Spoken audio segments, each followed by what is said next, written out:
หอรอเหยียดสารแดงเหยียดเป็นรักษากุงงามตายเมื่อทหารอำกรานรักษาศาสตร์ลานเงียมเกิดซึ่งอาเคยรักยามตายลำมาจือบีดูจากโยเบือนดาแต่ริเงียมเย่ก็ตายนานแหมแย่ดากางโลดคันทาตายชีวิตกาเพราะหูจึงตายสาแหมนางบนกลางเสียงโลดเสียอาเปิรกาขอลาแหมคืนตายครอยอกาอันแหมสร้างเรือเบือนตายย่อ2 ปี 6 เดือนแหมตาเปลี่ยนหรือเยื้อมรักอาเนี่ยจ้าแย่งมือก็มือหนึ่งบรีปกปักรักษากุ้งอีผู้แผ่มนี้ตายน้องรักษา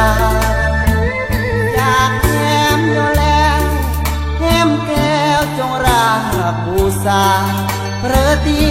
ขึ้นโบกอำลา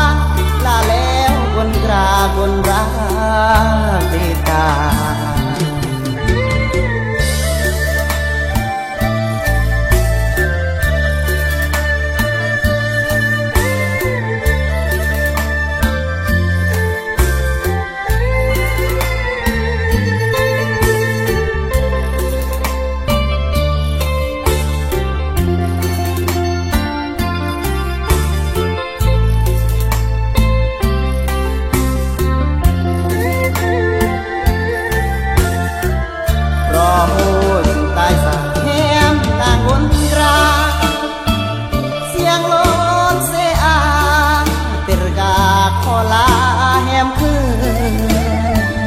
ตายครอยอกา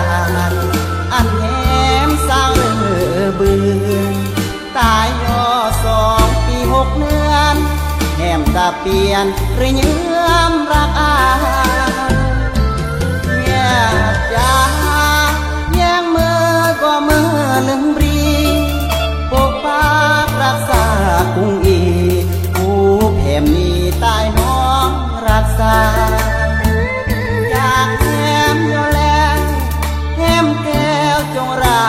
บูชาเพรตีขึ้นโบกอำลาแล้วคนกราคนรักเดตา